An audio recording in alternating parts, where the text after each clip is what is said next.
Graça e paz, meus irmãos. A nossa devocional de hoje vai falar sobre o sentimento de culpa. O que fazer a respeito da culpa? Para nós cristãos, a resposta é o perdão de Deus. Para nós é fácil, nós somos crentes, nós tememos a Deus, nossos pecados já estão perdoados. E para nos livrarmos do sentimento de culpa, podemos buscar a Deus. Mas os ímpios não são assim. Eles sofrem para se livrar deste sentimento. Esse sentimento os assola. O teólogo inglês John Stott fez a seguinte ilustração, que eu vou ler para vocês.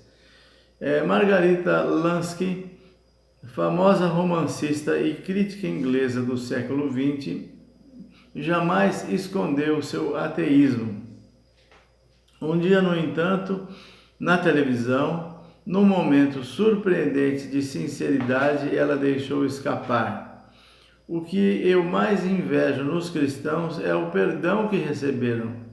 Eu não tenho ninguém para me perdoar. E John Stott continua: ela estava certa. O perdão está no âmago, no cerne do Evangelho. Na verdade, o perdão é indispensável para a vida e saúde da alma, assim como o alimento é para o corpo. Palavras de John Stott. Algumas frases de psicólogos e psiquiatras sobre o sentimento de culpa que eu selecionei da internet. Então, entenda a diferença entre culpa imaginária e culpa real. Como lidar com o sentimento de culpa?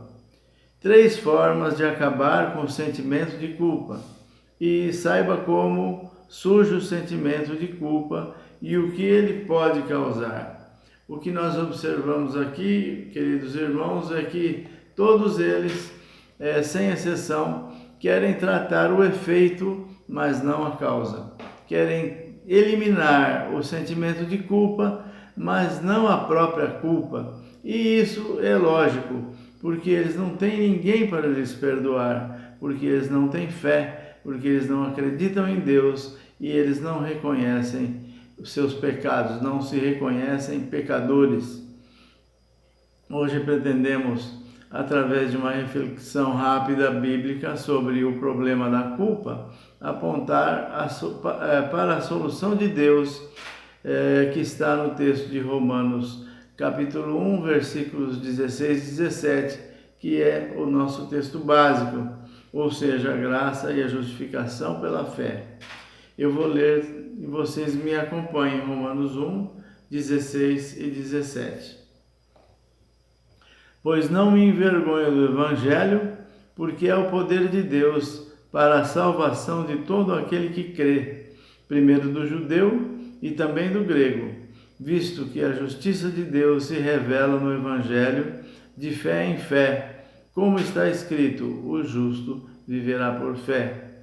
Para Martinho Lutero, tomar conhecimento da doutrina da justificação pela graça mediante a fé significou romper as algemas de seu coração escravizado pela Igreja de Roma. A Igreja de Roma pregava a salvação pelas obras e também as penitências como forma para conseguir o perdão de Deus. A justificação pela graça tornou-se a essência da reforma protestante do século XVI. Nela está o perdão de Deus. Ela é o próprio Evangelho. Um outro texto que quero ler com os irmãos é Romanos 8, de 15 a 17. Acompanhe comigo. Porque não recebestes o espírito de escravidão para viverdes outra vez atemorizados, mas recebestes o espírito de adoção, baseados no qual clamamos: Abba, Pai. O próprio Espírito testifica com o nosso espírito que somos filhos de Deus.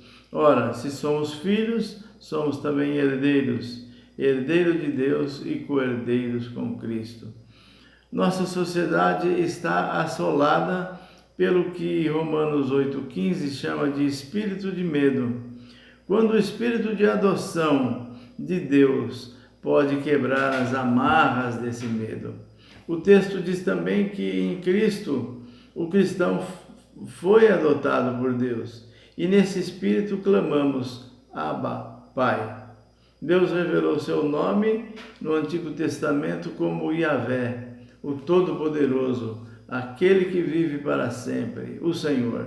No Novo Testamento, porém, quando recebemos o Espírito de adoção e fomos trazidos para aquele relacionamento íntimo como filhos e filhas de Deus, podemos nos dirigir a nosso Pai e com toda a intimidade que um filho tem com seu pai dizer Abba, um diminutivo da palavra aramaica pai, que significa papai, com toda a intimidade. Conclusão, meus irmãos, se nós temos um Pai que nos ama e nos perdoa todos os nossos pecados, então vivamos alegres e sem os efeitos desastrosos da culpa. Nós não precisamos de mais nada, apenas de Deus. Deus nos abençoe e vamos orar para pedir a bênção de Deus sobre as nossas vidas.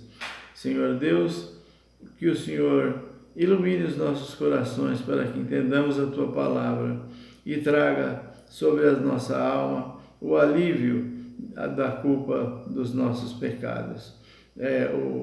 Que nós possamos sentir o perdão de Deus e nos sentirmos cada vez mais alegres. Em nome de Jesus é que oramos. Amém.